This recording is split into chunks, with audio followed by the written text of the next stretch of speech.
Do we vote to further inequality and sustain world-destroying violence? 21st century animal eating requires our complicity in a new colonialism. Your hamburger comes with a dose of misogyny. The baiting of liberal men as so-called soy boys are all part of the neo-Nazi messaging.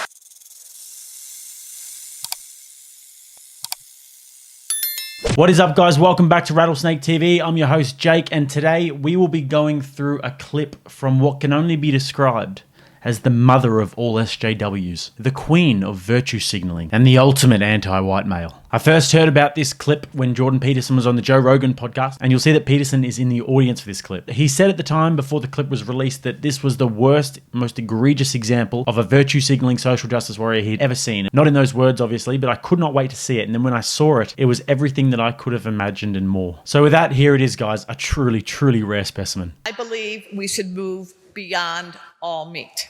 So, what we choose to eat has consequences far beyond the circumference of our plates.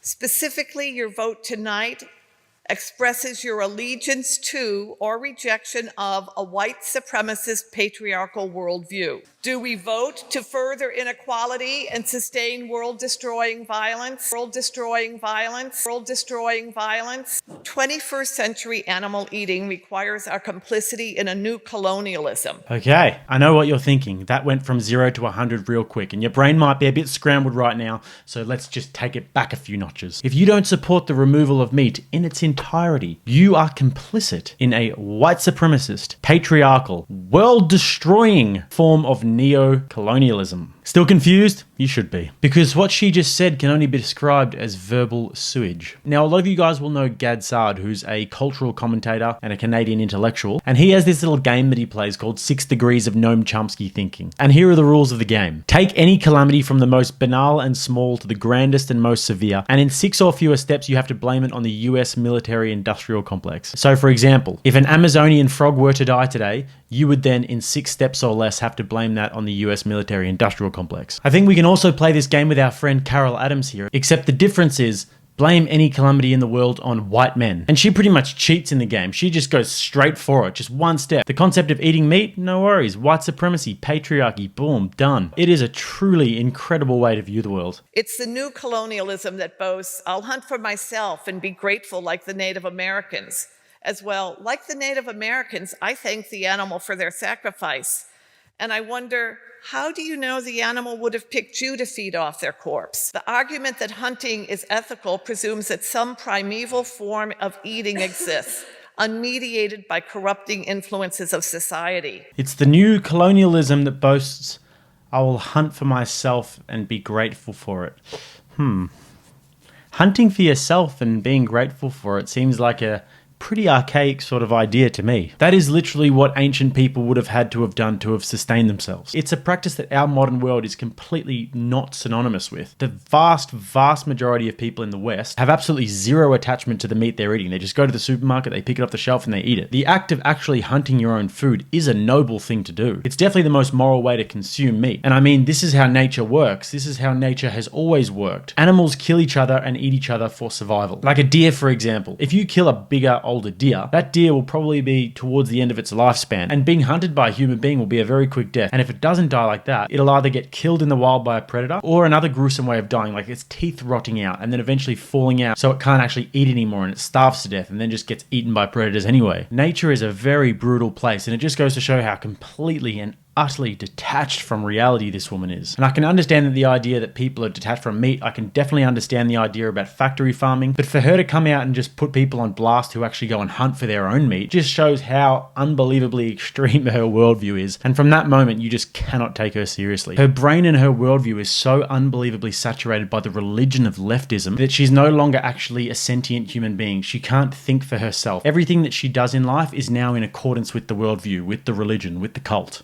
There's no room in the new colonialism for an indigenous worldview to exist. Instead, it collapses more than 100 Native American nations into one amalgam and attributes a static indigenous worldview that erases those nations. A Native American worldview to exist? Well, which Native American worldviews do you mean? Because if you're trying to tell me that they were all vegetarians and vegans, you are sorely mistaken. The Comanche Indians were the greatest tribe to ever exist on the Southern Plains, and they were absolutely incredible hunters. Unrivaled. They used to hunt on horseback, and their primary source of nutrients was buffalo. And they would eat the whole entire buffalo. And they'd also eat smaller game like rabbit and go fishing. Boys from a young age were taught how to hunt and also how to raid. And they were unbelievable raiders as well. Like, they pretty much owned and just cleared out the whole Southern Plains. And when they would raid, they would kill all of the fighting age men and then also kill the little children. Children from about 3 to 10 were generally taken as hostage, and the women were all and then either killed or taken hostage. When they would take hostages, they would take them back to the camp and then torture them. Some of these tortures would include cutting off people's body parts, torture by fire, and gang raping women. And this was not just the Comanches, this was the accepted way of life pre-colonialism. Like, when raids were happening, the natives expected this sort of thing, and that's why they would always fight to the death. And furthermore, the Comanches were such G's that they avoided colonialization. They used to go and raid the Spanish. They would go and mash up the settlers. In relation to the Comanches' diet, according to the Texas State Historical Association, the Comanches remain nomadic people through their free existence. Buffalo, their lifeblood, provided food, clothing, and shelter. Their predominantly meat diet was supplemented with wild roots, fruits, and nuts, all with produce obtained by trade with neighboring agricultural tribes, principally the Wichita or Caddo groups to the east and the Pueblo tribes to the west. So what are we going to do with that information then, Carol? I don't suppose you want to take the Comanches worldview and run with it, but I could be wrong. Furthermore, let's have a look at the Aztec. So the Aztec diet was mostly dominated by fruits and vegetables. However, they did eat a variety of fish and wild game. Rabbits, birds, frogs, tadpoles, salamanders, green iguanas, pocket gophers, and insects, and their eggs and larvae, all served as valuable food sources. The Aztecs also domesticated turkeys, ducks, and dogs, and at times larger wild animals such as deer. These, however, were eaten only on rare occasions. Well, they only ate the dogs on rare occasions. Let's have another look at these benevolent Mesoamerican worldviews that we should definitely adopt today. When the Aztecs sacrificed people to Huitztlapochtli, the god with warlike aspects, the victim would be placed on a sacrificial stone. The priest would then cut through the abdomen with an obsidian or a flint blade. The heart would be torn out, still beating, and held towards the sky in honor of the sun god. Well, what do we do with their worldview, Carol? Well, I mean, maybe if it was white men we were sacrificing, we could. If you eat animals, you take up more climate space,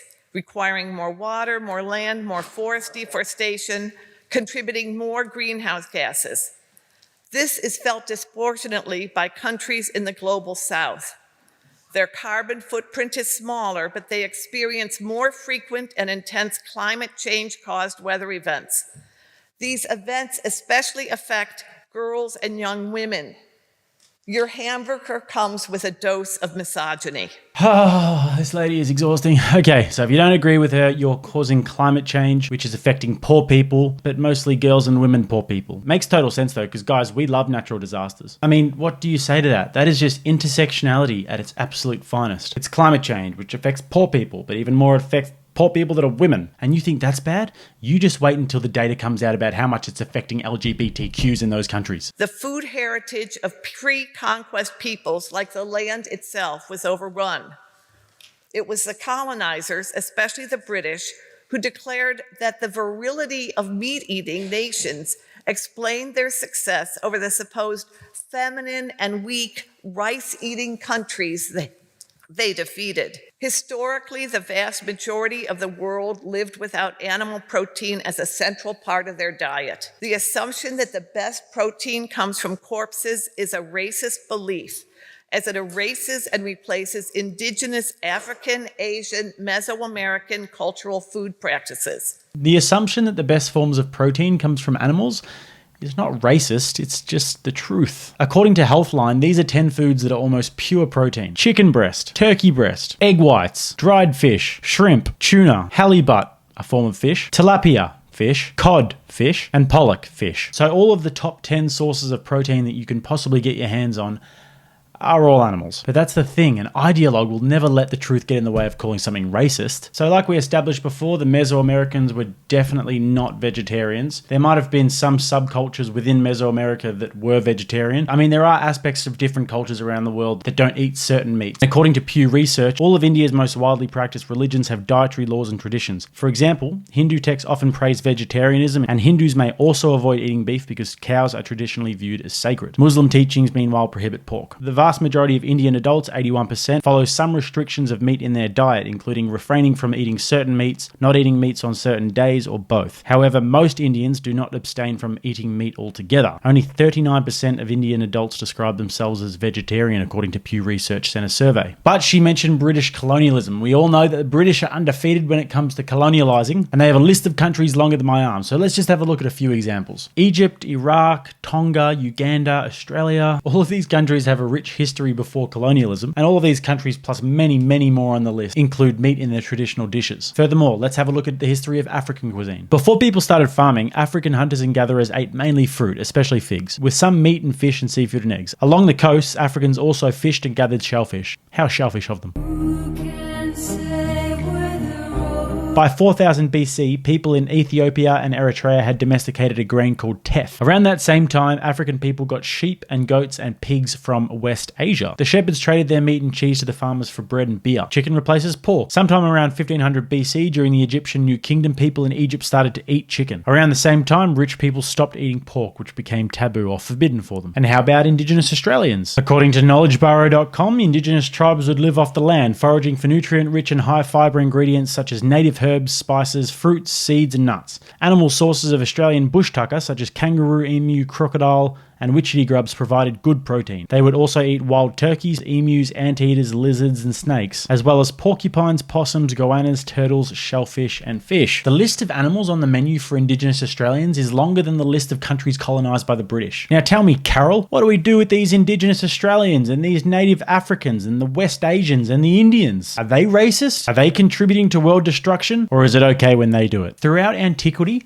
what we ate was based on availability. As we know, throughout human history, the climate has fluctuated and changed. And these fluctuations in climate would have impacted the environment and subsequently the availability of food. If you lived in the high Arctic, for example, almost all of the food that you would have eaten would have been marine mammals and fish. Whereas if you lived down by the equator, you would have gotten about 70% of your calories through sugary melons and starchy roots. As human beings have evolved, we've had to be very flexible and versatile with what we eat. And this characteristic has been key to our evolutionary success. Meat eating is also one of the ways gender-based structures of oppression are perpetuated. Men in the West are taunted to renew their man card by eating meat because that's what real men do. That's the sexual politics of meat, and it reveals how unsettled masculinity really is.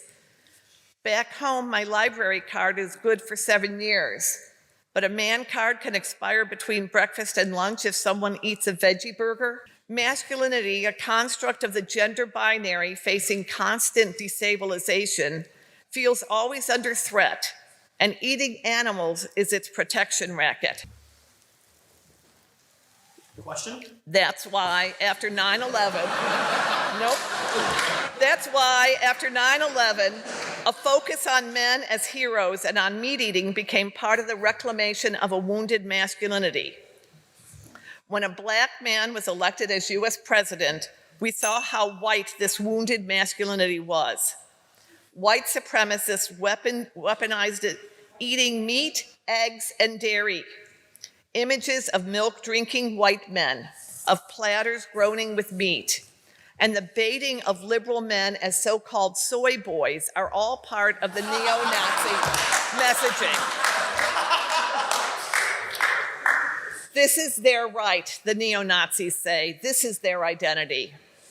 The new colonization rests on the unstable foundation of white men's insecurities. So I can sit here all day and I can debunk what she says and say why she's wrong, and we all know that she's wrong. She's clearly not your full chips and dip, but it never takes too long for these people to show their true colors. And yes, the conversation is meant to be about eating meat, but I think it's pretty obvious that there's some pretty sinister and dark philosophies that are guiding her worldview. And it comes out in full display when she starts calling meat eaters neo-Nazis. And she starts talking about the real problem, which is obviously white men. I mean, it's not hard to see that she sees the world and everything in it through the lens of identity politics and intersectionality. And it's an actual mind virus that people are infected with these days. And by the way, Carol, I take issue with your reference to the word soy boy, because soy milk causes increased levels of estrogen in men, and it can lead to them growing man titties. So we're just trying to raise awareness here.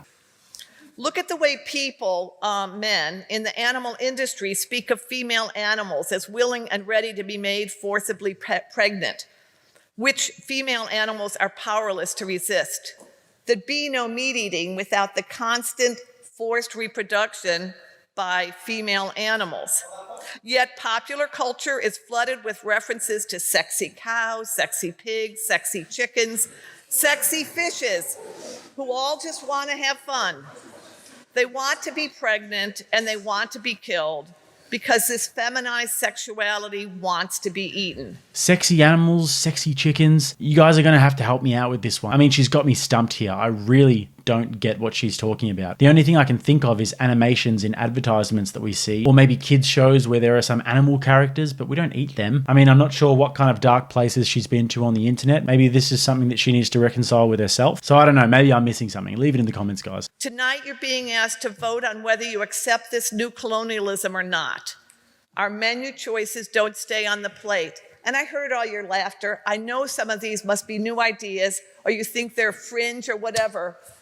Our whiteness is part of the problem of meat eating. It really is. So your vote tonight is important, but even more important is the question of what or who will be on your plate in the morning. Sweet dreams. She had a little malfunction at the end there. Our whiteness. You can almost physically see the disdain for white men like emanating from her pores. It really is wokeness, politically correctness, identity politics, all of those things ensconced within one flesh vehicle for everyone to see. It really is an unbelievable way to view the world. For somebody to go that far down the path and to be able to paint a certain demographic of human beings in the light that she paints white men in, and meat eaters for that matter, is pretty dark. And I don't know about you, but she doesn't really strike me as a very happy or content person. And if she said that about any other demographic of human beings besides white males, there'd be no way that she could still be seen as an accepted member of civil society after that. That'll be all from me today, guys. Thank you so much for watching once again. If you get any value out of these videos, please don't forget to like and subscribe. It helps me out a lot with the algorithms. Until next time, guys, I'm Jake. This has been Rattlesnake TV. Stay curious.